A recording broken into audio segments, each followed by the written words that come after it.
ఆర్థికంగా వెనకబడి ఉన్నటువంటి వారు, ఫైనాన్షియల్గా ఎప్పుడు రుణ బాధలలో ఉండి సంపాదించిన పైసా ఒక్క నయా పైసా మిగిలకపోతుంటే మనస్సు వాళ్ళ మీద వాళ్ళకే ఎక్కువగా బాధ కల్పిస్తూ ఉంటుంది. అసలు ఎందుకు ఈ జీవితం, ఎందుకు ఎంత కష్టపడినా కూడా ఏం సంపాదించలేకపోతున్నాయి అని వాళ్ళ మీద వాళ్ళకే విరక్తి వస్తూ ఉంటుంది. అలాంటి వారు ఎవరైనా ఒక్కసారి లక్ష్మీ కుబేర హోమం జరిపించుకొని చూడండి. మీరు మా దగ్గరికి రానవసరం లేదండి, నేనే హోమం జరిపిస్తాను. దీనికంటే ముందు వైష్ణోదేవి ఆలయానికి వెళ్ళి అమ్మవారి శక్తిపీఠం దగ్గర నేను పూజలు జరిపించి గోమతి చక్రాలు తీసుకొచ్చి ప్రతి ఇంటికి 5 గోమతి చక్రాలు పంపిస్తాను. లాకెట్ రూపంలో వేసుకోండి, గల్లాపెట్టెలో వేసుకోండి, వ్యాపార సంస్థల్లో గల్లాపెట్టెలో వేసుకోండి, ధనం అభివృద్ధి జరుగుతుంది. ఈ లక్ష్మీ కుబేర హోమం మీ గోత్రనామాల మీద జరిపిస్తున్నప్పుడు మీకు టైం ఇస్తాను. ఆ టైంలో మీరు ఇంట్లో దేవుడి గదిలో మీరు అఖండ దీపాన్ని ఒక 72 గంటల పాటు కాపాడి మే 10వ తారీఖున 2024 సంవత్సరం స్వస్తి శ్రీ క్రోధినామ సంవత్సరంలో లక్ష్మీ కుబేర హోమం తలపెట్టనున్నాను. ప్రతి ఒక్కరూ లక్ష్మీ కుబేర హోమం చేయించుకొని సంపన్నులు అవ్వండి. మీ గోత్రనామాల పైన జరిపించిన హోమానికి సంబంధించిన వీడియో చిత్రీకరించి మీ వాట్సాప్ నెంబర్లకు పంపించబడుతుంది. లక్ష్మీ కుబేర హోమం జరిపించుకోవడం వలన కలిగేటువంటి ప్రయోజనాలు: మొట్టమొదటి ప్రయోజనము, రుణ బాధల నుండి శాశ్వత విముక్తులవుతారు. వ్యాపారాలు చేస్తున్నటువంటి వారికి కోట్లలో వ్యాపార అభివృద్ధి జరుగుతుంది. ఇంట్లో ఎప్పుడూ ధనానికి ఎలాంటి లోటు కూడా ఉండదు. ఉద్యోగాల కోసం ప్రయత్నిస్తున్నటువంటి వారికి ఉద్యోగ ప్రాప్తి తప్పనిసరిగా ఉంటుంది. విదేశాలకు వెళ్ళాలనుకుంటున్నటువంటి వారు వారి కళ నెరవేర్చుకోవడం జరుగుతుంది.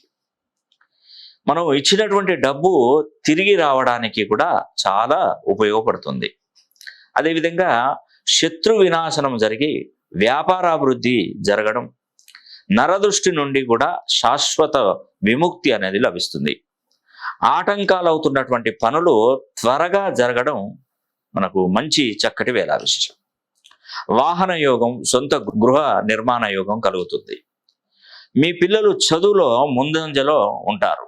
లక్ష్మీ కుబేర హోమం జరిపించుకున్న వారికి మేము అందించే ఆ ప్రత్యేకతలు: మేము ముందుగా మాతా వైష్ణోదేవి ఆలయం జమ్మూ కాశ్మీర్ శ్రీనగర్కి వెళ్ళి త్రికూట పర్వతంపై 3 స్వరూపాలుగా ఉన్నటువంటి అమ్మవారిని దర్శించుకొని, మరి ఆ 3 స్వరూపాలైనటువంటి లక్ష్మీదేవి, సరస్వతీదేవి, మహాకాళీదేవి పాదుకల దగ్గర గోమతి చక్రాలను పూజించి వాటిని మే 10వ తారీఖున జరిగే లక్ష్మీ కుబేర హోమంలో శక్తివంతం చేసి ప్రతి కుటుంబానికి 5 గోమతి చక్రాలను పంపించడం జరుగుతుంది. వాటిని మీరు సంపద కొరకై వ్యాపార సంస్థల్లో కానీ, గల్లా పెట్టెలలో కానీ, డబ్బు దాచుకునేటువంటి బీరువాల్లో కానీ, దేవుడి గదిలో ఉన్న కుంకుమ భరణిలో డబ్బాలో కానీ, లేదా వాటిని లాకెట్ రూపంలో కుటుంబ సభ్యులందరూ కూడా ధరించవచ్చు. చదువుకునే పిల్లలకు చదువులో ఏకాగ్రత పెరుగుతుంది. దుష్ట పీడల నుండి నివారణ జరుగుతుంది. సంపాదించే ఆదాయ మార్గాలు కూడా పెరుగుతాయి. లక్ష్మీ కుబేర హోమం జరిపించుకునే వారు పాటించవలసినటువంటి నియమాలు: మేము మే 10వ తారీఖున సాయంకాలం లక్ష్మీ కుబేర హోమం మొదలు పెడతాం. మీకు ఇచ్చినటువంటి స్లాట్ ప్రకారం ఆ టైంలో మీ గోత్రనామాల మీద హోమం జరుగుతుంది. ఇదే టైంలో మీరు ఇంటి వద్ద ఒక పెద్ద పాత్రను తీసుకొని దాని నిండా గల్ల ఉప్పును, దొడ్డు ఉప్పును నింపి ఆ ఉప్పు మీద ఒక ముంతలో నూనె పోసి, ఆవు నెయ్యి కానీ, కొబ్బరి నూనె కానీ, నువ్వుల నూనె కానీ, ఈ యొక్క నూనెను వేసి 72 గంటల పాటు అఖండ దీపాన్ని వెలిగించి కొండెక్కకుండా కాపాడాలి. అప్పుడు మీ ఇంట్లో లక్ష్మీదేవి ప్రసన్నం అవుతుంది. ఇది నర్మదా నది పుష్కర కాలంలో జరగడం అనేది 1000 గజకేసరి యోగాలతో సమానంగా ఉంటుంది.